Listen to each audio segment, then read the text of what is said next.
we've talked on this show a fair bit about AI and how it's going to revolutionise the way we do so many things. But one magazine in Europe has found this out particularly. The Belgian editions of Elle and Marie Claire and a bunch of other popular women's magazines have been using AI to write hundreds of articles that they then published under the names of fake journalists. One of their journalists is Sophie Vermeulen, who's written a whopping 403 articles for Elle Online just this year. We should hire her. 400 articles in 6 months. Her profile says she's always ready to inspire you with fascinating stories and practical tips. The only problem is her profile, her photo, and all of her 400 articles are completely AI generated.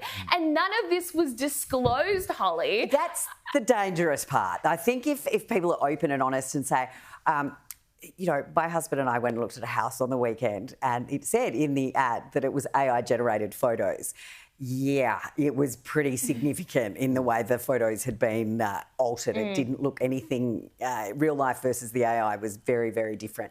But you've got to be upfront with that this is AI generated. When we look at AI, this is the next industrial revolution. If we're not preparing ourselves for what change is going to come and how it's going to impact in the white-collar jobs more and more. This is where we're going to see the change, where those jobs are going to disappear, and this is a great example of what could happen. I mean, you and I were on something the other day and I had to do a description of myself. And I quickly went into ChatGPT and asked to give it 10 words on me, and it was incredible. I mean, look, I'd almost hire myself if I was reading. Don't you find that profound? I find that profoundly disturbing. Like, firstly, to be honest, I think it's actually almost the middle class's comeuppance, because typically the middle class has been the last people kind of hit by massive industrial change. It's always been the working class who are the ones who have had to be put out of work with the massive climate change, net zero transformation. It's overwhelmingly working class people who are being forced to sacrifice their jobs on the altar of progress or whatever it's called. And now it's our turn. And I think we're seeing how scary it can be. Well, it's interesting that you bring up the white-collar jobs, because a once iconic Dutch car navigation company, TomTom,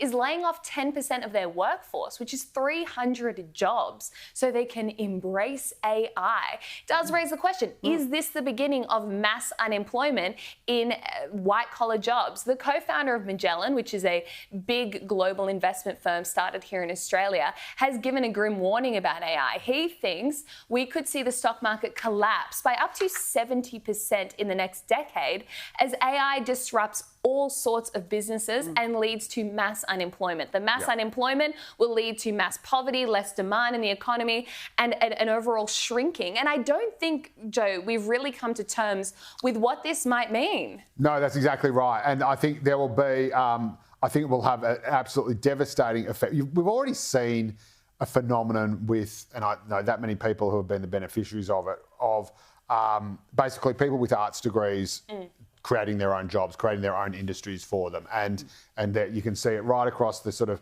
you know, not for profit sector, the non-governmental sector, where there are all these organisations that just sort of exist to make us a better world or something like that, but don't actually seem to have any economic output. But again, so I think, strangely enough, those are the kind of organisations that might be kind of exempt from this. And again, that's kind of unfair. So you will have this elite that is exempt. Journalists, again, practical journalists, the journos who go out day in, day out and get yarns. Court journos, I reckon, sports journos could be really, really effective. Because AI can only bring up what's already been published. That's right, but you could put a court, put a court judgment through. You could put a court judgment through a chat bot, and it will write in a conversational, newsworthy way what that court judgment says. It will be able to automatically censor itself for any court orders. It would automatically legal itself. And one of the key jobs that will be disrupted are those administrative-based roles, like paralegals. I have a friend who did an internship at a big Australian tech startup, and they said they weren't taking on graduates the following year because it was all being automated with AI. These are the smartest data science graduates from top Australian universities, and they can't get jobs in Australian tech companies because AI is literally replacing everything.